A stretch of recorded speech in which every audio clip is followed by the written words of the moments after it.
Hello mathematicians, welcome to the infinity maths room, जहां numbers sense बनाते हैं, formulas easy होते हैं और आपको मैथ्स बोरिंग नहीं लगेगा। तो बिना देरी किए हमारे क्लास 8 के फर्स्ट चैप्टर रैशनल नंबर्स के थर्ड वीडियो को हम स्टार्ट करते हैं। देखिए, आज का हमारा टॉपिक है कम्यूटेटिविटी। ये हमें क्या कहता है?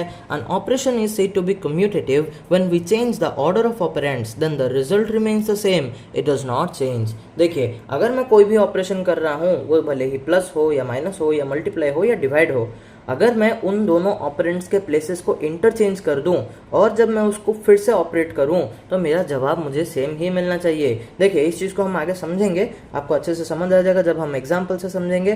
पहले तो हम देखते हैं कि ये commutative property of whole numbers हमें क्या कहता है। If any operation of two numbers satisfies the above mention property, यानी कोई भी अगर दो होल नंबर्स को मैं लूँ और इस प्रॉपर्टी के हिसाब से उनके प्लेसेस को इंटरचेंज करके मैं ऑपरेट करूँ और मेरा जवाब अगर सेम आया तो मैं इसे क्या कहूँगा? It is commutative under that particular operation. Addition किया तो एडिशन लिख लेना, मल्टीप्लिकेशन किया तो मल्टीप्लिकेशन लिख लेना। देखिए, पहले एग्जांपल्स में हम दो नंबर्स को लेते हैं, एक है मेरा 2 और एक है मेरा 3। देखिए, पहले तो मैं एडिशन करूंगा। एडिशन में क्या होता है? 2 + 3 हमारा 5 आता है और 3 + 2 भी 5 आता है। दोनों आंसर्स तो सेम आए कि नहीं, यानी 2 + 3 और 3 + 2 इक्वल हैं, so it is commutative under addition. अभी देखिए सब्ट्रैक्शन, 2 - 3 करने से -1 मिलेगा और 3 - 2 करने से +1 मिलेगा। तो यहाँ पे तो आंसर्स अलग अलग है कि नहीं, ये -1 है और ये +1 है, तो हमें क्या पता चलता है कि 2 - 3 और 3 - 2 इक्वल नहीं है, सो it is not commutative under subtraction. फिर आता है हमारा मल्टीप्लिकेशन, 2 × 3 = 6 होता है, 3 × 2 = 6 होता है, यानी 2 × 3 और 3 × 2 इक्वल होता है, सो it is commutative under multiplication. अभी देखते हैं हमारा डिवीजन क्या कहता है हमें। अगर मैं 2 / 3 कहूँ तो मैं इस चीज़ को 2/3 तो लिख ही सकता हूँ ना, और प्लेस को इंटरचेंज करने के बाद 3/2 बनता है, तो ये तो आएगा 3/2। तो इससे हमें क्या पता चलता है कि 2 / 3 और 3 / 2 इक्वल नहीं है, तो it is not commutative under division. इस चीज़ को हमने टेबल में दिखा रखा है कुछ नए एग्जांपल्स के साथ, अब इसको एक बार देख लेना। अभी हम बढ़ते हैं हमारे कम्यूटेटिव प्रॉपर्टी ऑफ इंटीजर्स की तरफ। देखिए, ये क्या कहता है? सेम ही चीज़ है, कुछ अलग नहीं है, बस हमें दो इंटीजर्स लेने हैं, उनको जो भी ऑपरेशन करना है उसको फिर से इंटरचेंज करके वापस से वही ऑपरेशन करना है। यानी अगर आप देखिए एग्जांपल से समझते हैं, समझ में आ जाएगा। एक नेगेटिव नंबर ले लेना -2 और एक पॉजिटिव नंबर ले लेना +3, इसको हम +3 लिखेंगे, ठीक है। तो पहले तो अगर मैं एडिशन करूँ -2 प्लस, देखिए ये +3, ये प्लस ना एडिशन वाला है, ठीक है, और ये पॉजिटिव वाला 3 है, ठीक है, तो इसलिए हमने यहाँ पे प्लस लगा लिया। तो -2 + 3 करने से मुझे 1 आएगा और +3 - 2 करने से भी मुझे 1 ही मिलता है, यही तो +1 है, ये भी तो +1 है। तो हमें क्या पता चलता है कि -2 + 3 और 3 + -2 इक्वल होते हैं, so it is commutative under addition, ठीक है। अभी वैसे ही हम सब्ट्रैक्शन में देखेंगे, -2 - 3 करने से मुझे -5 मिलता है और 3 - 2 करने से मुझे क्या मिलेगा? सिर्फ 5 मिलेगा, तो ये दोनों तो इक्वल नहीं है, सो it is not commutative under subtraction. देखिए, अगर किसी को यहाँ पे समझ में ना आए तो हम इस चीज़ को थोड़ा सिंपली समझ लेते हैं। देखिए मैं पहले तो प्लस करके दिखा देता हूँ, +3। देखिए, इस ब्रैकेट को जब मैं ओपन करूंगा ये कुछ ऐसे दिखेगा, क्यों? क्योंकि प्लस प्लस प्लस होता है, माइनस प्लस, इसमें मुझे क्या करना पड़ेगा? ऑपरेशन क्या करूंगा? मैं माइनस करूंगा, तो ये आंसर क्या आएगा? 1 आएगा। अच्छा, +1 या -1 वो मुझे कैसे पता चलेगा?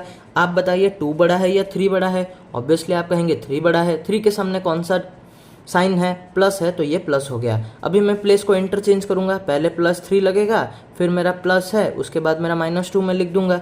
इसको जब ओपन करूंगा तो ये कुछ ऐसा दिखेगा कि नहीं? 3 - 2 यानी प्लस माइनस माइनस हो गया, ये तो आपको पता ही है। 3 - 2 हमारा +1 होता है, ये दोनों इक्वल हो गए, तो ये कम्यूटेटिव है। फिर देखते हैं सब्ट्रैक्शन वाला, -2 - +3, और इस चीज़ को उल्टा करके मैं यहाँ पे लिख लेता हूँ पहले, +3 - -2। देखिए, इस ब्रैकेट को ओपन करेंगे तो ये -2 तो एज इट इज रह गया, ये माइनस प्लस माइनस हो गया, फिर 3 आ गया, और वैसे ही यहाँ पे ये 3 है और ये माइनस माइनस प्लस हो गया, और ये हो गया 2, माइनस माइनस यहाँ पे क्या होगा? प्लस होगा, तो 2 + 3 5 बनता है। सिंबल क्या लगाओगे? जो बड़ा है, 3 बड़ा है, सामने क्या है? माइनस, तो माइनस लगा लेना। फिर यहाँ पे तो ये तो 5 हो गया, तो यहाँ पे क्या हुआ? बराबर नहीं है, तो ये कम्यूटेटिव भी नहीं है, ठीक है। आई होप आप समझ रहे होंगे, ये तो बहुत बेसिक सी चीज़ है, आपको पता होना चाहिए। फिर अभी देखते हैं हमारे मल्टीप्लिकेशन को। देखिए -2 मल्टीप्लाई 3 करने से ऑब्वियसली -6 आएगा। क्यों? क्योंकि 2 मल्टीप्लाई 3 6 और यहाँ पे जो माइनस था इस प्लस के साथ मल्टीप्लाई होकर ये भी माइनस बन गया। वैसे ही इस प्लेस को इंटरचेंज करेंगे तो 3 मल्टीप्लाई -2 करने से भी मुझे -6 से मिलेगा। तो यहाँ पे ये दोनों तो बराबर हैं, so it is commutative under multiplication. फिर आता है हमारा डिवीजन। -2 डिवाइडेड बाई 3 को मैं कुछ इस तरह से लिखूंगा, -2/3 और -2/3, जो भी आपको कहना है कह लेना। फिर आता है हमारा 3 डिवाइडेड बाई -2, प्लेस को बस इंटरचेंज कर दिया तो यहाँ पे क्या हो गया, आंसर भी बदल गया, 3/-2 आ गया। सो it is not commutative under division. ये टेबल भी आप एक बार ज़रूर देखना और इसके एग्जाम्पल्स को एक बार अपने नोट में ट्राई कर लेना।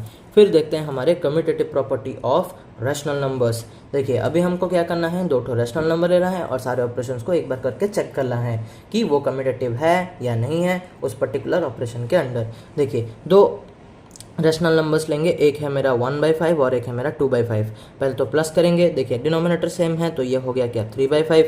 उल्टा करने के बाद भी ये 3/5 ही रहेगा, बस प्लेस को इंटरचेंज कर दिया तो प्लस तो सेम ही है, तो ये दोनों आंसर सेम आया। So it is commutative under addition. अभी हम करेंगे सब्ट्रैक्शन। देखिए 1/5 -2/5 हमारा -1/5 बनता है। फिर ये अगर मैं करूँगा तो मुझे क्या मिलता है, +1/5 मिलता है, तो आंसर तो इक्वल नहीं है। सो it is not commutative under subtraction. फिर आता है मेरा मल्टीप्लिकेशन।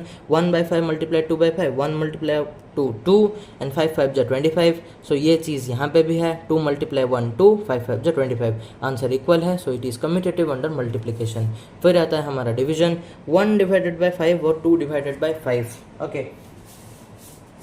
तो देखिए इस चीज़ को अगर मैं आपको यहाँ पे दिखा दूँ, जैसे कि ये 1/5 डिवाइडेड बाय अगर 2/5, फिर 2/5 डिवाइडेड बाय 1/5, पर क्या होगा, देखिए हमको तो पता है यहाँ पे क्या होगा, कुछ इस तरह से होगा। क्यों? फ्रैक्शन में कभी भी हम डिवाइड नहीं कर सकते, तो हम मल्टीप्लाई सिंबल लगाकर दूसरे वाले फ्रैक्शन को रेसिप्रोकल कर देंगे, यानी पलट देंगे। तो ये 5 कैंसिल हो गया, बचा क्या 1/2, और सेम ही चीज़ यहाँ पे कर लेना, तो ये 5 से कट गया, तो यहाँ पर है 2/1 विच इज़ 2। देखिए 1/2 और 2 तो बहुत अलग है, इस चीज़ को अगर आप डेसिमल में भी सोच लेंगे तो ये 0.5 बनता है और ये 2.0 होता है। अलग है कि नहीं answer? So it is not commutative under division. ये टेबल भी देख के इसके एग्जाम्पल से एक बार ज़रूर से प्रैक्टिस कर लेना। मिलते हैं हमारे नेक्स्ट वीडियो में, तब तक के लिए बाय बाय, टेक केयर।